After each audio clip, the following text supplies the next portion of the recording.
حزب تግራይ ኣብ ልዕሊ እቲ ዘይሕጋዊ ጉጅለ ህወሓት ዝጀመሮ ቃልሲ ጸረ ጭቆና ብምሕያል ብዝሓበረ ቃላጽም ነቲ ጉጅለ ከወግድ ከም ዘለዎ ተገሊጹ። ሌተናል ጀነራል ዮሐንስ ገብረ መስቀል ንግልጋሎት ዜና ኢትዮጵያ ከም ዝበልዎ ዘይሕጋዊ ጉጅለ ህወሓት ለወቅቱ ታሪካዊ ጸላእቲ ኢትዮጵያ ተሓንጊጡ ንህዝቢ ክልል ትግራይ ንዘመናት ዝዘለቐ ፍልፍል ጸገም ኮይኑ እናቐጸለ ይርከብ ኢሎም። እቲ ጉጅለ ንህዝቢ ትግራይ ደጋጊሙ ብምክሓድን ዘይሕጋዊ ሕግን መምርሕን ብምእዋጅ ንዝኸፍአ ስቃይን ምንግልታዕን እናዳረገ ከም ዝርከብ ገሊጾም። ኣብዚ ሕዚ እዋን እውን ኣብ ልዕሊ ህጻናትን መናእሰይን ክልል ከቢድ ግፋን ኢሰብአዊ ተግባራትን ብምፍጻም ህዝቢ ዓፊኑና ሳቀየ ከም ዝርከብ ተዛሪቦም። እቲ ዘይሕጋዊ ጉጅለ ምስ ሓይሊ ጥፍኣት ሻዕብያ ብዝፈጠረ ጽምዶ ዝተባሃለ ጥምረት እውን ህዝቢ ክልል ትግራይ ናብ ዝኸፍአ ቅልውላው ካብ ምእጓድ ሓሊፉ ዘምጽአሉ ፖለቲካዊ ረብሓ ከም ዘየለን ከምኡ ድማ ንህዝቢ እቲ ክልል ብጎንፅን ስደትን ኣማሪሮም ብምጥፋእ ነታ ክልል ሰብ ኣልቦ እናገብሩ ከም ዝርከቡ ሓቢሮም። የህዝቢ መስተዳድሩ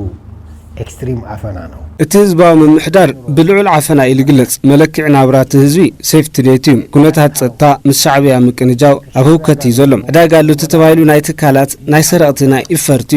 ሓሳብ እውን የብሎም ንባዕሎም እውን የለውም ሕድሕድ እቲ ከባቢ በዘይ ሰብ ላቕረ እዩ ዘሎም እያንዳንዱ ዛለ መንደር ያለ ሰው እየቀረ ነው። እቲ ጉጅለ ጥፋት በሓሰውትን ንባዕሉ ብዝህቦ ጉጉይ ግምት ዘመናዊ መሳርሕታት ኩናት ዝተዓጠቐ ብምምሳል መንእሰይን ህዝብን ትግራይ እናታለለ ከም ዝርከብ ረዲኦም። እቲ ዘይሕጋዊ ጉጅለ ሓሰውትን ምድንጋርን መፍለይ ባህሪ እዩ ዝበሉ ሌተናል ጀነራል ዮሐንስ ገብረ መስቀል መንእሰይን ህዝብን ትግራይ ዝጀመሮ ቃልሲ ጸረ ጭቆና ብምቕጻል ነቲ ዘይሕጋዊ ጉጅለ ከወግዱ ኣለዎም ክብሉ ገሊጾም።